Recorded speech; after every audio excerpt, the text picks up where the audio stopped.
샬롬.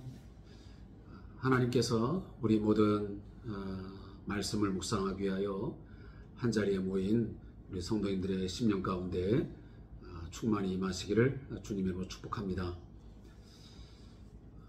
우리가 매일의 삶을 살면서 보통의 사람들은 아침, 점심, 저녁 이 세 끼니를 챙겨서 먹습니다. 또 그래야만 보통적으로 영양분을 공급받아 건강을 유지할 수 있기 때문에 그렇습니다.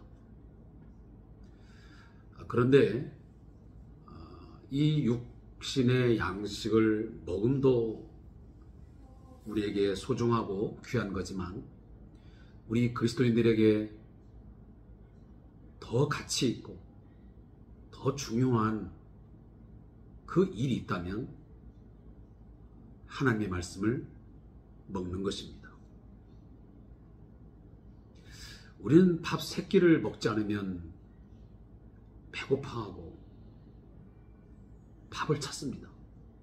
그런데 이 하나님의 말씀을 하루 동안 한 끼니도 먹지도 않으면서도 배고픔을 느끼지 못하고 갈증을 느끼지 못하는 상태에 있다면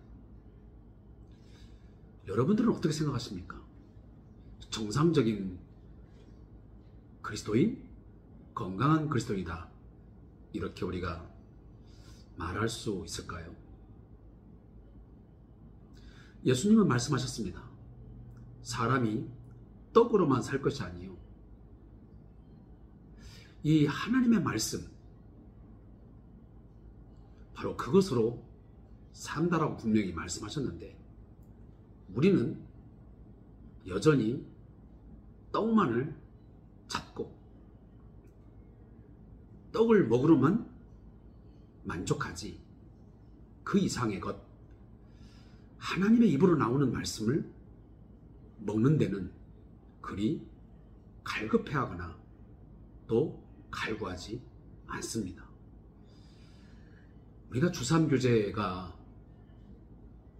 왜 그토록 중요하냐면 이 시간을 통해서 여러분들이 또 저도 마찬가지고 최소한 그도 하루에 한 끼니 그 끼니를 먹는 것입니다.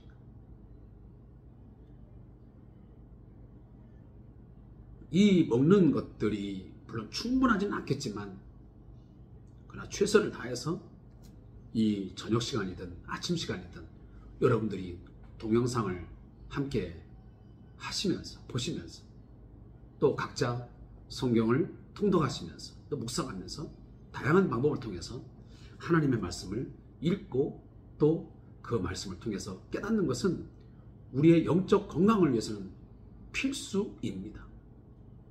이 필수적인 양식을 먹어야만 영양 공급이 제대로 되어서 건강한 그리스도인이 되어 이 세상에 악한 영들과 이 타락한 이 세상의 것들을 대항할 수 있고 또 이길 수 있는 능력이 나타나는 것입니다. 내 안에 말씀이 없는데 어떻게 내가 삶을 염려가 있고 근심이 있고 또 어떤 갈등 상황이 있을 때 이겨낼 수 있겠습니까? 말씀이 내 안에 있어야만 그 말씀이 순간순간 나로 하여금 삶의 지혜를 얻게 하고 이 삶의 어떤 문제 속에서 대처 방법 이런 것들이 지혜로 나타나는 것입니다. 여러분 그러한 이 이야기를 그저 흘려보내지 말고 또 많이 듣는 이야기지만 다시 한번 이 저녁 시간을 통해서 마음에 새기기를 원해서 제가 잠깐 서두에 말씀을 드렸습니다. 자, 기도하겠습니다. 하나님 아버지, 오늘도 귀한 말씀 영의 양식을 함께 먹으려 합니다. 육신의 건강도 영양분을 골고루 섭취해야 되고 충분하게 섭취할 때 유지할 수 있는데 하물며 우리가 영적 건강을 위해서 무엇을 하고 있고 어떻게 살고 있는지 돌아보는 이 시간 되게 해 주옵소서. 이 시간을 통해서 하나님, 우리에게 필요한 영양소가 무엇인지 알게 하시고 충분하게 우리의 마음에, 우리의 몸에 담게 하여 주시옵소서. 예수님의 이름으로 기도합니다. 아멘. 하나님 말씀은 사무엘하 19장 24절부터 30절까지의 말씀을 함께 보겠습니다. 사무엘하 19장 24절부터 30절까지 말씀입니다. 자, 제가 말씀을 읽도록 하겠습니다. 사무엘하 19장 24절에서 30절. 사울의 손자 무비보셋이 내려와 왕을 맞으니 그는 왕이 떠난 날부터 평안히 돌아온 날까지 그의 발을 맵시 내지 아니하며 그의 수염을 깎지 아니하며 옷을 빨지 아니하였더라. 예루살렘에서 와서 왕을 맞을 때에 왕이 그에게 물어 이르되 무비보셋이여 네가 어찌하여 나와 함께 가지 아니하였더냐 하니 대답하되 내 주 왕이여 왕의 종인 나는 다리를 절무로 내 나귀의 안장을 지워 그 위에 타고 왕과 함께 가려 하였더니 내 종이 나를 속이고 종인 나를 내 주 왕께 모함하였나이다. 내가 내 주 왕께서는 하나님의 사자와 같으시니 왕의 처분대로 하옵소서. 내 아버지의 온 집이 내 주 왕 앞에서는 다만 죽을 사람이 되지 아니하였나이까. 그러나 종을 왕의 상에서 음식 먹는 자 가운데 두셨사오니 내게 아직 무슨 공의가 있어서 다시 왕께 부르질 수 있사오리까 하니라. 왕이 그에게 이르되 내가 어찌하여 또 내 일을 말하느냐. 내가 이르되 이르노니 너는 시바와 밭을 나누라 하니 무비보셋이 왕께 아뢰되 내 주 왕께서 평안히 왕궁에 돌아오시게 되었으니 그로 그 전부를 차지하게 하옵소서 하니라. 아멘. 자, 오늘 말씀의 제목은 다윗의 환궁을 환영하는 무비보셋입니다. 내용을 함께 요약해 보겠습니다. 무비보셋이 다윗 왕을 맞이하기 위해서 예루살렘에서 내려오게 됩니다. 그는 다윗이 도망간 날부터 수염을 깎지 않고 옷을 빨지 않았습니다. 다윗은 무비보셋에게 자신과 함께 가지 않은 일에 대해서 추궁하고 그는 시바의 방해로 따라가지 못했다라고 대답을 하게 됩니다. 이에 다윗은 시바에게 넘겨준 재산의 절반을 무비보셋에게 돌려주게 됩니다. 자, 이것이 오늘 함께 읽은 본문의 내용입니다.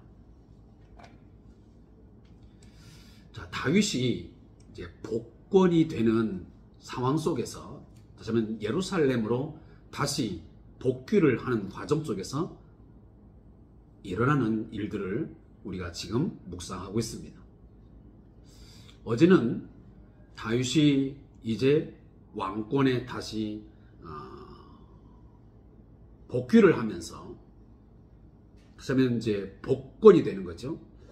그 상황에 누가 달려옵니까? 시므이라는 사람이 달려오게 됩니다. 시므이는 한때 다윗을 저주하고 돌을 던지며 얼마나 저주를 심하게 했던 인물이었습니까? 그러나 그가 살려고 어떻게 보면 발버둥을 치는 그런 모습을 보게 됩니다.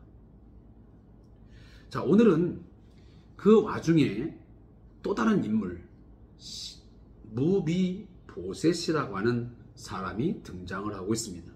이 무비보셋은 이미 우리가 묵상한 사무엘하 4장 그리고 9장에 보면 나와 있는 인물입니다.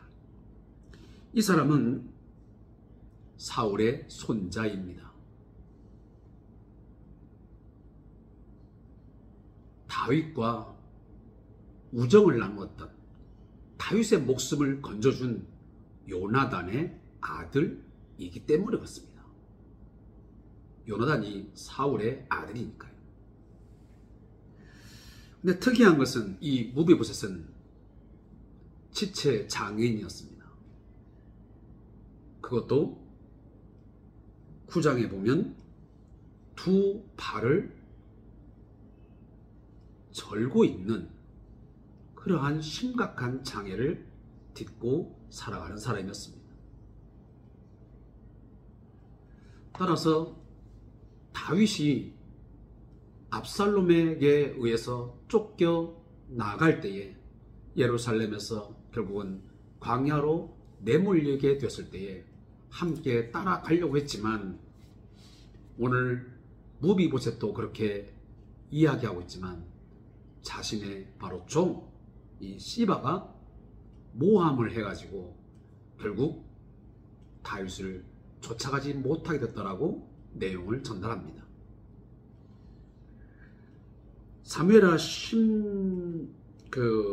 사무엘하에 보면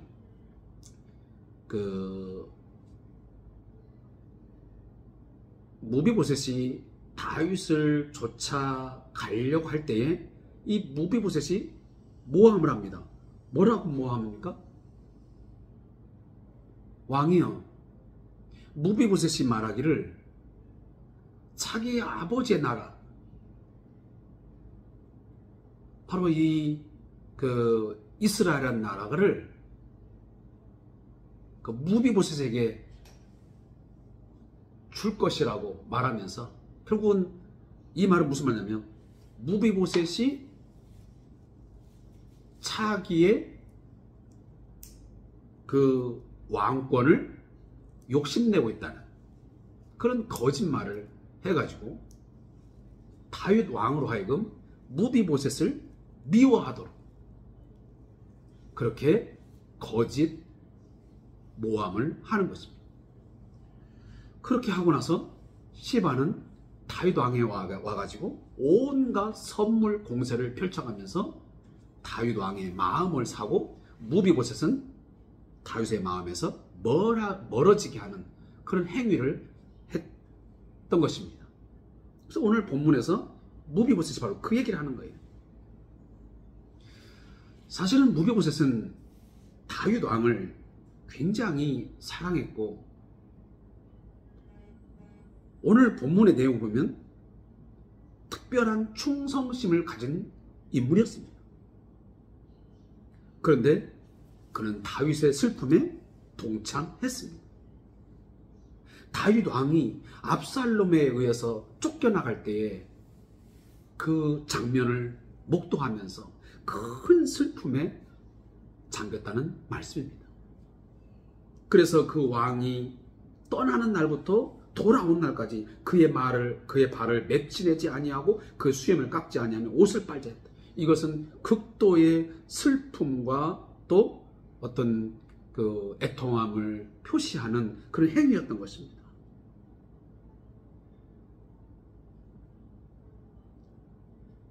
그래서 오늘 이 다윗은 무비보셋이 자기 앞에 오자마자 물어봤던 것입니다. 너가 왜 내가 예루살렘에서 나갈 때에 나와 함께 하지 않았더냐 하니까, 자신이 다리를 저는 자였는데 그때 이만저만 해서 이렇게 했는데 종이 바로 시바가 나를 모함해가지고 그렇게 따라가지 못하겠다. 그런데 어찌됐든 간에 내가 따라가지 않은 것에 대해서 왕이 혹여나 분노하시고 나에 대해서 어떤 처벌을 내리신다면 나는 달게 받겠습니다. 그래서 27절 보면 왕께서는 하나님의 사자와 같은 이시니 왕의 처분대로 하옵소. 다윗 왕, 당신은 하나님의 보내신 자, 하나님의 사자이오니 당신의 처분은 옳습니다. 그러니 왕, 당신께서 하고 싶은 대로 내게 벌을 내려달라고 하는 이야기를 하게 됩니다. 그러면서 무비보셋이 이런 말을 합니다. 자기 자신이 받았던 그러한 사랑을 이야기합니다. 왜냐하면 우리가 앞에 이미 내용에 나와 있지만 다윗 왕은 이 무비보셋에게 극진한 대접을 했습니다. 왜냐하면 무비보셋이 언제 혼자 됐냐면 5살 됐을 때 혼자가 되었습니다. 그러니까 사울 왕과 이 요나단이 전쟁에 나가서 죽게 되죠. 그 전쟁에서 죽게 되었을 때에 이제 이 무비보셋이 지체장애인으로서 혼자 남겨진 것입니다. 누구도 돌볼 수 없는 그 상황에서 다윗은 그를 데려다가 왕궁에서 극진한 대우를 받아가면서 왕자와 같은 대접을 받으면서 자라겠습니다. 그러니 얼마나 많은 사랑과 배려를 받았던 인물이었습니까? 그래서 오늘도 이 내용들을 무비보셋이 하는 것입니다. 그랬더니 왕이 뭐라고 말합니까? 너가 그런저런 사정이 있고 그리고 너가 진실로 그 처분대로 해달라고 하는 그런 거 있지만 내가 너의 모든 사정을 아니 내가 그렇게 하지 않을 것이다. 그러면서 네가 어찌하여 네 일을 말하느냐. 그러니까 네가 당한 일 그리고 너의 어떤 그런 상황들을 왜 말하느냐. 너는 지금 시바와 밭을 나누라. 그래서 오늘도 아까 얘기했지만 시바에게 넘겨준 재산의 절반을 무비보셋에게 넘겨주게 됩니다. 그랬더니 오늘 3절에 보면 무비보셋이 왕께 하되 내 주 왕께서 평안히 왕궁에 오시게 되었으니 그로 그 전부를 차지하게 하옵소서가 아니라. 자, 무비보셋은 그런 부분에서 굉장히 너그럽고 마음이 대단한 사람이에요. 우리 같으면 당연히 그 분깃의 절반을 준다니 받아야죠.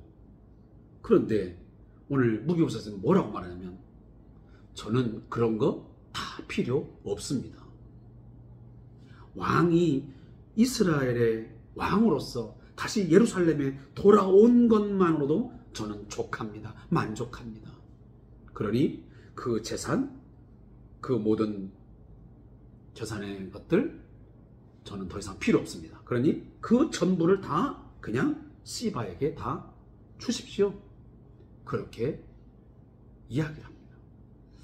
자, 이런 걸 보면 참 다윗 왕의 마음이나 또 이 무비보셋의 이런 상대방에 대한 어떤 생각들, 행위들, 이런 평범한 보통 사람들이 할 수 있는 일들이 아니라는 것입니다.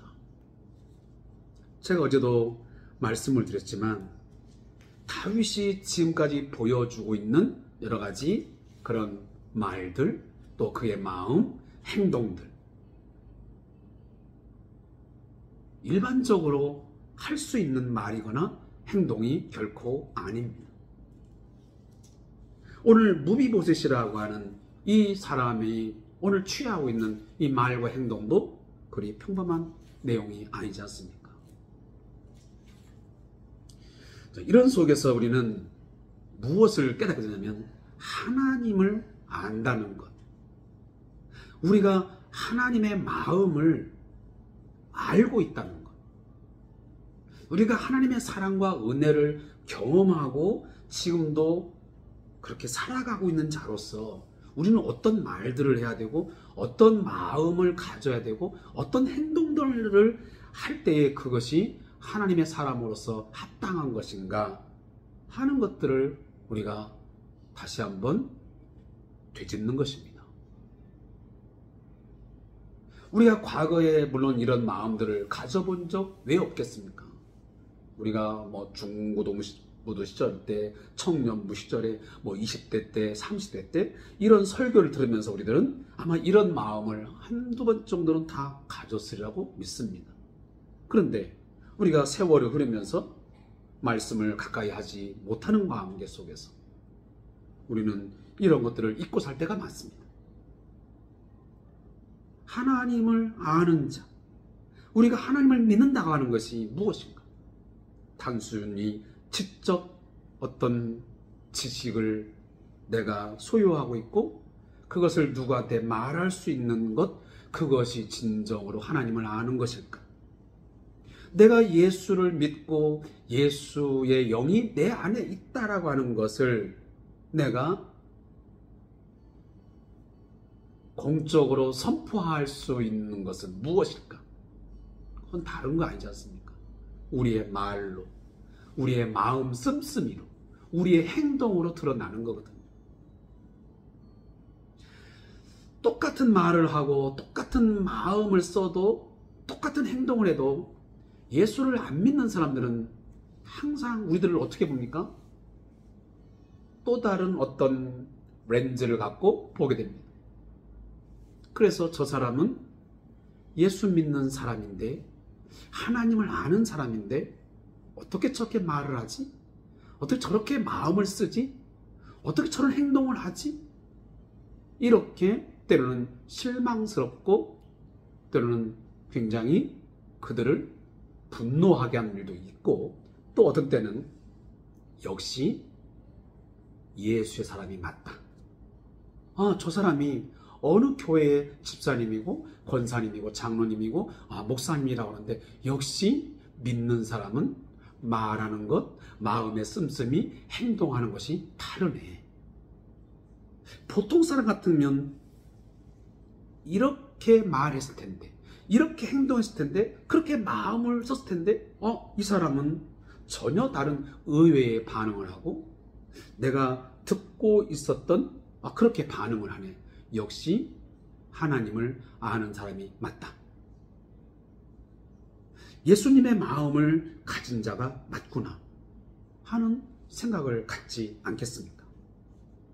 오늘 무비보셋을 보면서 또 다윗 왕을 보면서 우리는 그런 모습에 대한, 내가 그들을 닮고 더 나아가서는 예수를 닮아가고자 하는 예수의 인격과 예수의 삶을 닮아가는 것이 우리의 예수 믿는 목적의, 궁극적인 목적의 1번이에요. 구원받은 자이면 당연히 마땅히 우리는 예수의 인격과 삶을 본받기 위해서 성령의 도우심을 구하고 늘 말씀을 가까이 하고 그렇게 사는 것이 어떻게 보면 당연한 것입니다. 특별한 사람만이 하는 게 아니에요. 예수를 1년 믿은 사람만 하는 게 아니고, 목사님만 하는 게 아니고, 모든 예수의 영을 받아서 예수님을 믿는다고 공언하는 사람들은 누구나 다 추구해야 되고 죽는 날까지 힘쓰고 애써야 되는 귀한 우리의 소명이자 사명이라고 저는 믿습니다. 이 사명을 위해서 저도 부지런히 말씀을 읽고 그리고 늘 무릎 꿇어 기도하는 그런 사람으로 살아가고자 합니다. 오늘 말씀을 묵상하는 우리 모든 성도님들도 그러한 거룩한 생활, 어떤 거룩을, 하나님의 거룩을 추구하는 그런 신앙의 목표를 향해서 매일매일 뒤로 가지 말고 앞으로 한 걸음 한 걸음 주와 함께 걸어갈 수 있는, 그리고 성령의 도우심을 구하는 저와 여러분 되시기를 주님의 이름으로 축복합니다. 자, 제가 그냥 저자의 묵상은 좀 빠른 속도로 제가 읽고 오늘 큐티를 마치겠습니다. 위기는 출세의 기회가 되기도 하고 자신의 것을 잃어버리는 고통의 시간이 되기도 합니다. 다윗은 위기를 만나 자신이 누리던 모든 것을 내려놓고 기약 없는 길을 떠났습니다. 다윗의 보살핌을 받던 무비보셋 역시 다윗의 뒤를 따라가려고 했지만 그의 종 시바의 간악한 모함으로 모든 재산을 잃고 말았습니다. 반면에 시바는 위기를 기회로 삼아 도망치는 다윗에게 호의를 베풀고 자기 주인의 재산을 빼앗아 버렸습니다.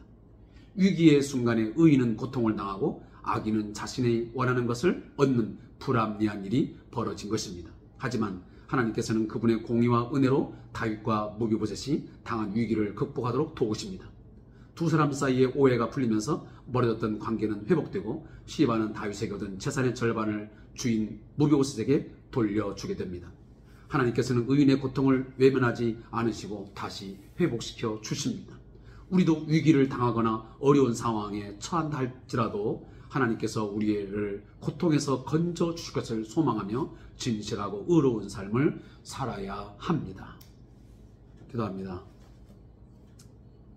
하나님, 우리의 신앙의 여정 속에서, 신앙생활, 십자가의 길을 걸어가는 과정 속에서 어떠한 어려움이 있고 모함이 있고 멸시를 하고 또 우리의 자존심을 짓밟는 일이 있다 할지라도 그 속에서 하나님의 사람답지 않는 그런 말, 행동이 있지 아니하게 하시고 오히려 이러한 순간에 다윗처럼 또 우리가 늘 표상하는 것처럼 예수님처럼 그들을 축복하고 그들의 영혼을 위해서 기도하는 그러한 우리의 자비의 마음, 긍휼히 여기는 마음을 우리에게 허락하여 주시옵소서. 그래서 우리는 세상 사람이 아닌 하나님의 사람으로서 더 오늘보다는 내일이 아름다워지고 예수 닮아가는 삶이 우리에게 있게 해 주옵소서. 예수님의 이름으로 축복하며 기도합니다. 아멘.